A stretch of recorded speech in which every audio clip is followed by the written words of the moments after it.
Pemirsa, bagaimana sikap politik dari Gerindra dan dampaknya terhadap koalisi pemerintahan? Telah bergabung di studio Direktur Eksekutif Poltreking Indonesia, Mas Hanta Yuda. Selamat malam, Mas Hanta. Apa kabarnya? Alhamdulillah, baik. Dan nantinya kita juga akan masih menunggu dari Hambalang, Bogor, Jawa Barat, Wasekjen Partai Gerindra, Andre Rosiade. Dan untuk sementara kita akan awali perbincangan dari Mas Hanta terlebih dahulu. Mas Hanta, mengenai ada 3 poin penting dalam pidato Prabowo dalam Rapimnas Gerindra di Hambalang. Anda melihat 3 poin ini adalah bentuk sikap politik Prabowo atau seperti apa? Ya, ini kode politik yang cukup jelas dan terang sebenarnya diinginkan oleh Gerindra. Terang artinya ingin berkoalisi dengan pemerintahan? Ingin berkoalisi dalam pemerintahan sekaligus mengirim kode apa yang ingin diinginkan.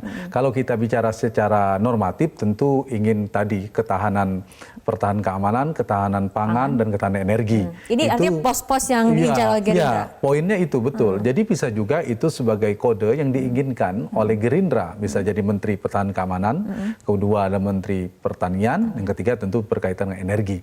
Itu versi Gerindra, belum tentu terrealisasi. Ini bergantung pada bolanya sekarang di sang pemilik hak prerogatif untuk menentukan menteri, yaitu Presiden Joko Widodo. Walaupun sebetulnya belum ada kalimat yang secara gamblang ataupun secara jelas mengatakan bahwa Gerindra akan mendukung pemerintahan Jokowi dari dalam, seperti itu. Menunggu. Kalau ternyata, jadi mereka mungkin tidak mau mendukung, belum jelas. Nanti menunggu resminya, nanti di hari Senin misalnya diumumkan setelah pelantikan hari Minggu, misalnya hari Senin Pak Joko Widodo mengumumkan, kalau ternyata kemudian memang Gerindra mendapatkan jatah, misalnya 2 kursi, maka di situ baru disampaikan. Dan sekarang kan dari Rapimnas ini menurut saya manuvernya yang dilakukan oleh Gerindra ini sudah memuncak ini, mengerucut.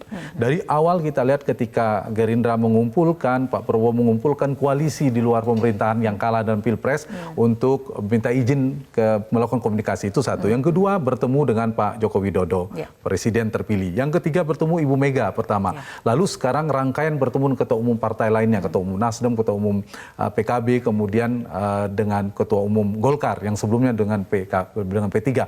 Artinya sudah paripurna semua dan ditutup dengan Rapimnas. Rapimnas ini adalah sikap yang diserahkan, kalau saya dengar tadi adalah Rapimnas menyerahkan kepada ketua Dewan Pembina, meskipun ini formalitas ya, dan ketua pimpinannya adalah Pak Prabowo. Jadi kira-kira bolanya sudah digiring begitu jauhnya dari ujung gawang ke gawang lain secara diametral, digiring sekarang ada di depan gawang. Tinggal Pak Jokowi mau menendang, memasukkan atau tidak. Artinya Gerindra hanya akan sebatas mengirimkan kode seperti itu, seperti hari ini ada tiga poin penting dalam pidato. Poinnya saya tangkap kalau kompensasinya saya akan dukung dalam pemerintahan. Ini saya bicara politik realistis yang sesungguhnya ya. Saya tidak bicara yang normatif. Tapi kalau ditanya dari politisi Gerindra pasti tidak memungkiri hal inilah kira-kira. Ya kalau kami akan dukung pemerintahan, akan mendukung pemerintahan. Ini konsepsi yang kami tawarkan apabila kami mendapatkan peran untuk dalam posisi-posisi ini. Jadi ada 3 kemungkinan. Satu, Pak Jokowi akan memenuhi keinginan itu, maka kloplah. Atau kedua, ada negosiasi atau ada kompromi, posnya berbeda apa yang seperti yang diinginkan. Atau yang ketiga bahkan tidak dipenuhi, lalu batal bergabung dalam pemerintahan. Oke, berbicara mengenai skenario, apakah mungkin kemudian Presiden akan mengakomodasi keinginan dari Gerindra apabila kita lihat dari poin tadi membicarakan konsep ketahanan pangan, energi, dan juga pertahanan keamanan? Iya, itu yang menjadi tantangan bagi Pak Jokowi di periode kedua ini. Beliau sering mengistilahkan tanpa beban. Harusnya ya tanpa beban. Kalau memang mau menuntaskan agenda pemerintahan, visi misi, agenda kampanye, maka yang harus dilakukan oleh Pak Jokowi ada fokus pada agenda pemerintahannya. Jadi kalau Gerindra yang diajak, ya harusnya Pak Jokowi yang fokus, bukan tanda petik tidak didikte oleh kepentingan partai manapun untuk menyukseskan agenda pemerintahannya. Nah, persoalan Gerindra menginginkan Menteri A, Menteri B, Menteri C tergantung pada Pak Jokowi. Yang paling mungkin yang perlu masih diragukan, apakah Pak Jokowi akan memberikan posisi strategis Menteri Pertahanan atau Menko Polhukam, terutama Menteri Pertahanan mungkin lebih strategis kepada Gerindra. Kalau itu diberikan, mungkin saja Pak Prabowo Subianto yang akan mengambil posisi itu. Tapi ada yang paling mungkin Pak Prabowo yang lain, Edi Prabowo, yang mungkin ada 2 nama untuk kemudian. Menteri Pertanian. Nah, itu mungkin yang paling mungkin titik tengah dari komunikasi atau negosiasi politik di antara karena ada dua nama-nama pihak seperti Edi Prabowo, Fadlizon yang kemudian akan disodorkan ke dalam kabinet. Tapi apakah mungkin skenario berikutnya bahwa ini tidak diakomodir oleh Presiden mengenai penempatan pos menteri bagi Gerindra? Itu tadi yang saya katakan. Satu, batal lah kompromi politik ini, meskipun harapannya pasti dari sisi Pak Jokowi bergabung ke dalam pemerintahan, karena tidak ada titik temu maka batal, kan menunggu hari Senin ini, satu itu. Makanya Gerindra juga tidak mau menyampaikan secara lebih awal mengatakan kami dukung pemerintahan dan seterusnya secara jelas gamblang, meskipun kami akan demi NKRI ya. Yang kedua yang mungkin terjadi adalah Pak Jokowi memenuhi. Nah, kalau memenuhi tentu Pak Jokowi akan mengalami konflik kepentingan sangat banyak dengan partai koalisi dan seterusnya. Atau yang ketiga yang paling mungkin ada titik jalan tengah, komprominya, politik akomodasi. Biasanya kan polanya pembentuk kabinet itu presiden mengakomodir dan yang di luar tanda petik mengintervensi, menginginkan agenda-agenda politiknya. Nah, apakah diberi posisi yang lain? Dan pertanyaannya kalau Pak Jokowi menawarkan posisi menteri yang lain yang bukan diharapkan oleh Gerindra, apakah Gerindra mau? Nah, itu jawaban mengenai apakah Gerindra mau masuk koalisi apabila ternyata pos menterinya tidak sesuai dengan yang diharapkan. Kita akan tunggu jawaban dari Gerindra, tapi kita ikuti jeda berikut terlebih dahulu. Pemirsa, kita akan lanjutkan kembali perbincangan mengenai bagaimana sikap politik Gerindra dan dampaknya terhadap koalisi pemerintahan. Telah bergabung juga dari luar studio, tepatnya dari Hambalang, Bogor, Jawa Barat, Wasekjen Partai Gerindra, Andre Rosiade. Selamat malam, Bang Andre. Selamat malam, Mbak Rara. Ya, Bang Andre, artinya bagaimana sebetulnya sikap politik resmi dari Gerindra saat ini? Ya, sesuai dengan Rapimnas yang diadakan dari pagi sampai malam ini, Rapimnas tadi memutuskan bahwa memberikan kewenangan seluas-luasnya kepada Pak Prabowo untuk menentukan sikap Partai Gerindra. Dalam Rapimnas juga selain memberikan kewenangan tadi, dalam Rapimnas juga Pak Prabowo menyampaikan kepada kami semua bahwa beliau sudah menyerahkan konsep strategi dorongan besar kepada Pak Jokowi yang mudah-mudahan bisa dipergunakan oleh pemerintah Pak Jokowi. Ada kedaulatan energi, pangan, air, termasuk pertahanan dan keamanan. Ya, Bang Andre, menyambung dari pernyataan Mas Hanta tadi bahwa sebetulnya poin-poin penting dalam pidato politik Prabowo sendiri gamblang bahwa bahwa Gerindra memang ingin mendapatkan posisi menteri.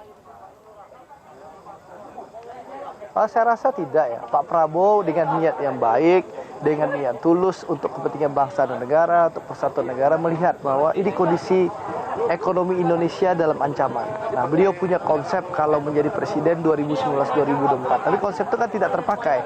Nah, konsep yang ada itu dikirimkan ke Pak Jokowi, mudah-mudahan ini bisa diadopsi oleh Pak Jokowi.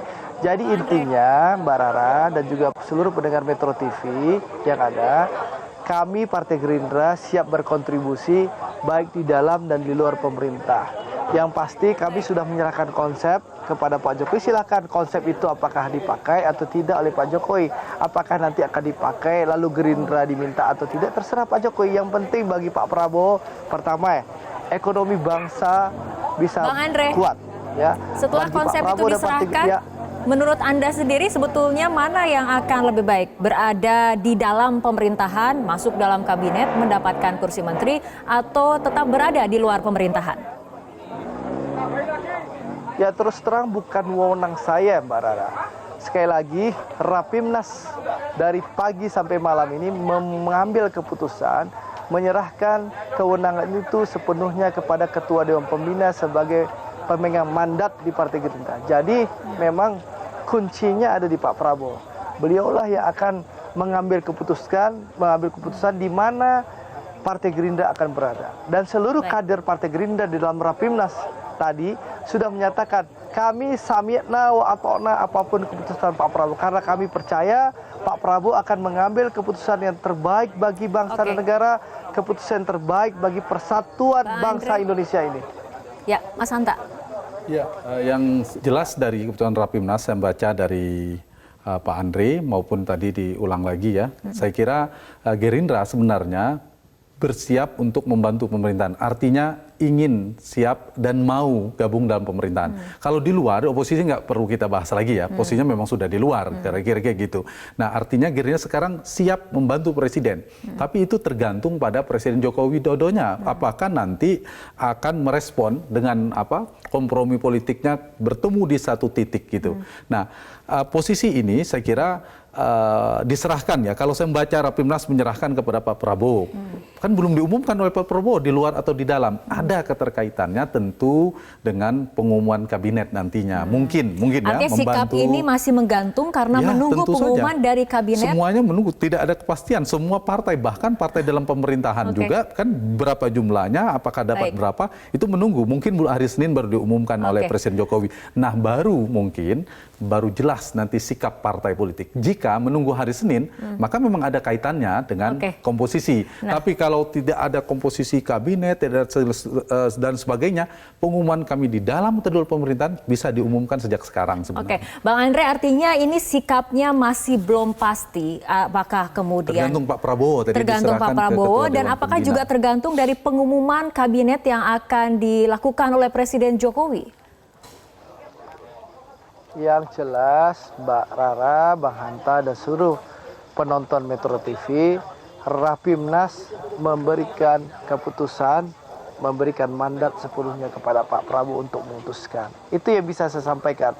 Soal apakah posisi kami di dalam, di luar pemerintahan, wewenang itu ada di Pak Prabowo sebagai Ketua Dewan Pembina, bukan di saya.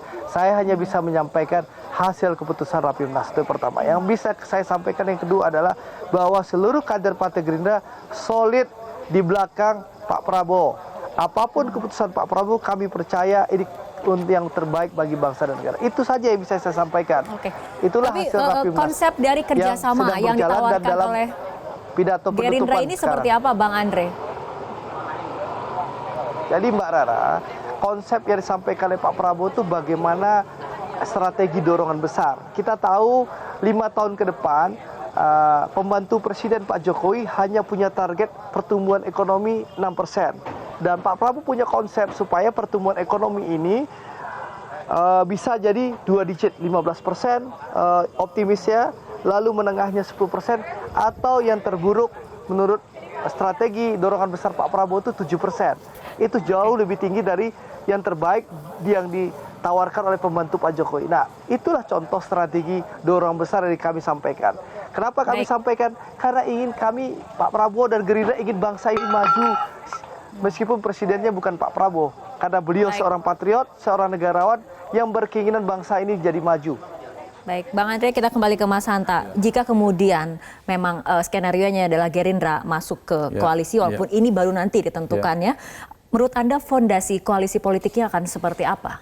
Iya, koalisi kita di Indonesia tidak hanya di era Pak Joko Widodo, di era Pak Yudhoyono juga sama, itu memang basisnya sangat cair. Jadi bukan berbasis pada ideologi yang diikat oleh kepentingan kesamaan atau kedekatan ideologi atau platform. Jadi lebih pada saya tidak mengatakan pragmatis, tetapi ya isu per isu dan itu basisnya pasti cair, lemah. Apalagi kemudian ada yang di luar pemerintahan yang tadinya habis bertarung, tantangan terberatnya adalah apakah kerjasama yang dihadapi nanti misalnya jadi bergabung Gerindra dan Pak Jokowi itu pola kerjasamanya harus betul-betul menyamakan persepsi. Meskipun ada potensi lain yang sering saya katakan, Pak Jokowi mendapatkan kabar baik dengan kedatangan Gerindra karena kekuatan makin kuat. Yang kedua, tidak bergantung lagi kepada salah satu partai karena lebih dari cukup. Kemudian figur-figur pengaruhnya semakin banyak sehingga Pak Jokowi jadi penentu. Kemudian ini simbol oposisi bisa berhasil dimasukkan ke dalam. Tapi ada potensi juga soliditasnya akan rapuh. Kenapa rapuh? Karena persilangan kepentingannya makin banyak. Nah, karena makin banyak maka kemungkinan tripolarnya Pak Jokowi dan ada dua friksi mungkin saja terjadi. Nah, itu harus diantisipasi. Baik, kita akan bahas mengenai fondasi koalisi politik, tapi kita ikuti jeda berikut terlebih dahulu. Bisa kita akan lanjutkan kembali perbincangan dan kita akan ke Wasekjen Partai Gerindra, Bang Andre yang bergabung dari Hambalang. Bang Andre, dengan konsep-konsep yang ditawarkan ataupun yang telah diserahkan kepada Presiden Jokowi mengenai ketahanan energi, pangan, pertahanan dan keamanan, apakah mendorong konsep seperti ini harus dilakukan dari dalam pemerintahan atau sebetulnya dari luar pemerintahan juga kemudian bisa mendorong konsep kerjasama seperti ini? Ya tentu konsep itu lebih efektif dilakukan oleh pemerintah ya. Karena eksekutif yang bisa melaksanakan konsep-konsep ini. Bagaimana mungkin dengan konsep kedaulatan pangan yang dilakukan Pak Prabowo yang bisa melakukan itu kan pemerintah melalui presiden dan kabinetnya. Tidak mungkin kita di parlemen bisa mendorong hal itu. Paling kita mengusulkan. Nah, untuk itu kita berharap pemerintah bisa melaksanakan. Dan kita sampaikanlah konsep itu ke Pak Jokowi. Pemerintah bisa melaksanakan dengan Gerindra ada di dalam pemerintahan seperti itu, Bang Andre? Nah, kalaupun Pak Jokowi akhirnya menerima konsep itu, ingin melaksanakan, itu tergantung Pak Jokowi apakah bersama Gerindra atau tidak, terserah Pak Jokowi saja. Yang jelas Pak Prabowo dan Partai Gerindra dengan niat yang tulus ingin ekonomi Indonesia bangkit, ingin ekonomi Indonesia di atas 2 digit, rakyat sejahtera. Itulah keinginan Pak Prabowo dan Partai Gerindra, dan itulah kita serahkan ke Pak Jokowi. Nah, soal apakah Pak Jokowi membutuhkan kader Partai Gerindra untuk menjalankan konsep itu, ya terserah Pak Jokowi, itu hak prerogatifnya sepenuh Pak Jokowi gitu. Dan juga itu terus hak terang prerogatif dari putusan Presiden, kami terutama untuk apakah menyusun bergabung atau komposisi tidak, kabinet. ya. Lalu di posisi kami apakah kami bergabung atau tidak, kembali kewenangan kepada Ketua Dewan Pembina Pak Prabowo Subianto. Terus terang saya tidak punya wewenang sama sekali untuk menyampaikan hal itu, karena wewenang itu ada di tangan Pak Prabowo sebagai Ketua Dewan Pembina. Artinya sikap politik resmi nantinya baru akan diambil oleh Ketua Umum Partai Gerindra ataupun partai menyerahkan kepada Prabowo Subianto untuk menentukan ke arah oposisikah atau bergabung dengan pemerintahan kah? Seperti itu Bang Andre? Betul. Ya, hasil Rampimnas hari ini 16 Oktober yang ada di Hambalang, Partai Gerindra resmi menyerahkan sepenuhnya kepada Pak Prabowo yang memutuskan apakah kami di dalam atau di luar pemerintah. Yang pasti seluruh kader memastikan tadi di depan Pak Prabowo, kami akan samikna wa ata'na apapun keputusan Pak Prabowo. Baik Bang Andre, terima kasih telah bergabung bersama kami dalam Prime Time News untuk malam hari ini. Mas Hanta, keputusan masih belum diambil, apakah berada di dalam pemerintahan ataupun di luar pemerintahan. Tapi mengenai koalisi, jika memang banyak skenario ini terjadi. Ya, memang tantangannya tadi saya katakan koalisinya karena bertambah kelihatan besar, tapi menyimpan potensi banyaknya persilangan kepentingan, dan itu menjadi tantangan bagi Pak Jokowi soal soliditas. Dan saya kira Gerindra, veto playernya adalah Pak Prabowo, itu sudah menyerahkan kepada Pak Prabowo, sudah jelas terang pesan tersirat maupun tersurat bahwa Gerindra mau gabung ke pemerintahan, titik itu. Dan sekarang bolanya ada di Presiden Joko Widodo, apakah akan merespon. Karena itulah Pak Prabowo menunggu. Kalau kemudian mendapatkan jatah menteri, apakah kader Gerindra atau non-kader yang kemudian dititipkan, lalu dukungan itu menjadi semakin jelas, ataupun sebaliknya. Jadi itulah ujungnya, saya kira kita, ya ini mungkin pembelajaran politik bagi kita, kira-kira ini gambarannya, dan kita tunggu saja sampai sampai hari Senin seperti apa ujungnya. Tapi siapapun lah ingin bergabung, mudah-mudahan semua bekerja demi kepentingan rakyat dan menegakkan konstitusi. Ya, kita tunggu bagaimana respon dari Presiden Joko Widodo. Baik, Mas Hanta, terima kasih telah berbincang malam hari ini dalam Prime Time News.